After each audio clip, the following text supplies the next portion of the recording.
चलिए तो आगे हम बात करते हैं थर्ड टाइप के इनऑर्गेनिक कंपाउंड जिन्हें हम कहते हैं कॉम्प्लेक्स कंपाउंड, उनकी बात करते हैं। कॉम्प्लेक्स कंपाउंड जैसे कि नाम में क्लियर है, ये कॉम्प्लेक्स टाइप के मीन्स जटिल टाइप के थोड़े कॉम्प्लेक्स होते हैं। जटिल मीन्स कहने का मतलब यहाँ पे है कि ये अपने आयनों में विभक्त नहीं होते, प्योरली अपने पेरेंट आयन्स में किसी भी प्रकार से डिसोशिएट नहीं किए जा सकते। तो फर्स्ट हम देखते हैं कॉम्प्लेक्स कंपाउंड के बारे में। तो कॉम्प्लेक्स कंपाउंड जटिल यौगिक ठोस टू विलीन अवस्था में अपना अस्तित्व बनाए रखते हैं। तो अभी हमने बात की थी यहाँ पे कि कॉम्प्लेक्स कंपाउंड जो होते हैं वो कंप्लीटली अपने आयनों में कभी डिसोशिएट नहीं होते। तो ये विलीन अवस्था, ठोस अवस्था में तो जैसे हमने बाकी भी कंपाउंड पढ़े अपनी आइडेंटिटी बनाए रखते हैं, पर वो विलीन अवस्था में अपनी आइडेंटिटी नहीं बनाए रख रहे थे।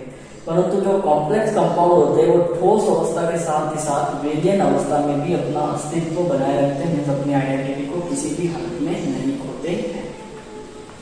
इन यौगिक के गुण अपने रचक आयन मींस पेरेंट आयन से क्या होते हैं, भिन्न होते हैं। अभी हम एग्जांपल लेके की बात करेंगे, पर को क्लियर कर लेते हैं।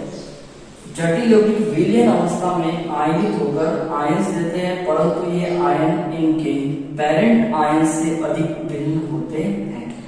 कहने का मतलब ये जो होते हैं वो अपने विलीन अवस्था में आयनाइज होते हैं, और हम जैसे आगे बात करेंगे इसमें दो टाइप की वैलेंसी होती है, प्राइमरी और सेकेंडरी वैलेंसी।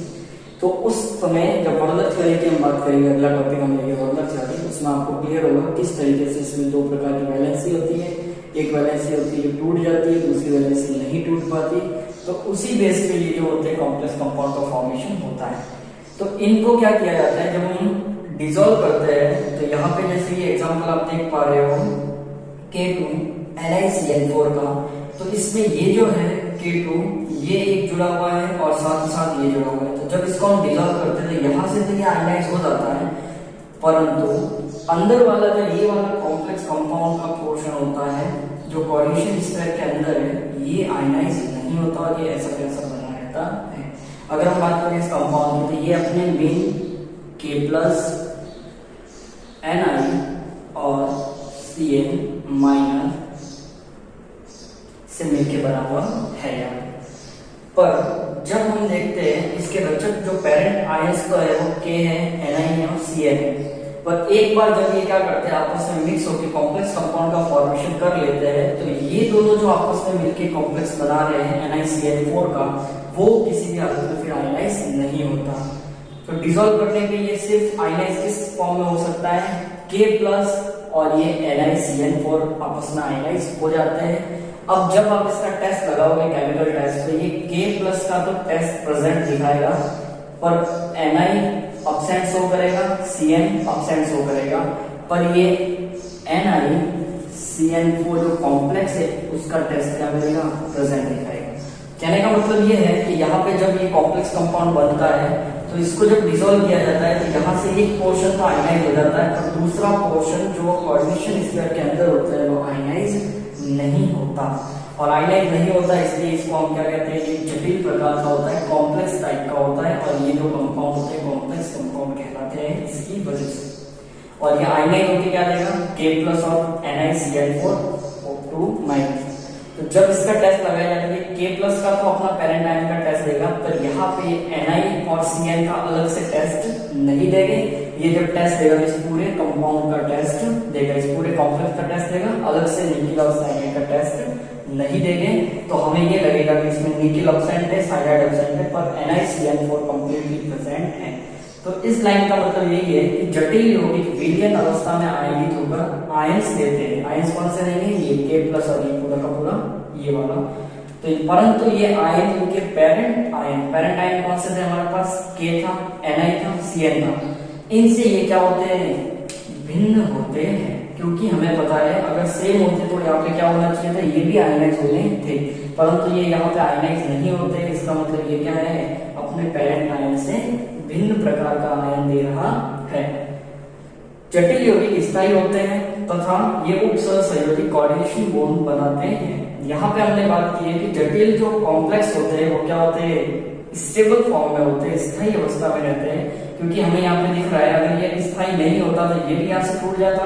पर अभी हमने देखा कि आयनाइज होने पे क्या होता है, ये पोर्शन अलग हो जाता है यहाँ से, इतना, और ये पोर्शन अलग हो जाता है यहाँ से इतना, पर ये जो कॉम्प्लेक्स ये बना रहता है, इसलिए ये क्या होता है, बहुत ही स्थायी प्रवृत्ति के स्टेबल स्टेट में रहते हैं।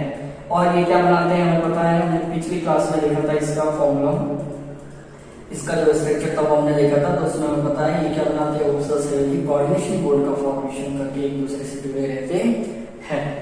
तो ये थे हमारे पास तीनों टाइप के इनऑर्गेनिक कंपाउंड। फर्स्ट हमने देखा था सिंपल सॉल्ट। सिंपल सॉल्ट का मतलब था कि ऐसे सॉल्ट्स जो क्या होते हैं, सिंपली एसिड और बेस की रिएक्शन से बनते हैं, उनको हम कहते हैं सिंपल सॉल्ट। फिर हमने उसमें सेकंड पॉइंट देखा था कि सिंपल सॉल्ट्स को जब हम डिसॉल्व करते हैं तो अपने आयनों में विभक्त हो जाते हैं, पेरेंट आयंस में वापस टूट जाते हैं।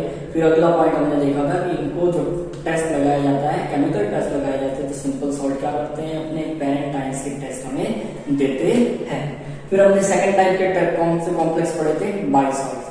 बाइसॉल्ट्स का मतलब होता है कि दो या दो से अधिक सिंपल सॉल्ट जब आपस में मिक्स होते हैं, मिक्स होने पे एक सॉल्ट का फॉर्मेशन करते हैं, जिसको हम कहते हैं बाइसॉल्ट। जैसे हमने मोर लवण का फॉर्मूला पढ़ा था, अभी पोटास एलम को देखा था एग्जांपल के फॉर्म में, उनमें हमने देखा था कि दो या दो से ज्यादा क्या थे, सॉल्ट आपस में मिलकर क्या कर रहे थे, एक नए सॉल्ट जिसको हम बाइसॉल्ट्स कहते हैं उसका फॉर्मेशन कर रहे थे।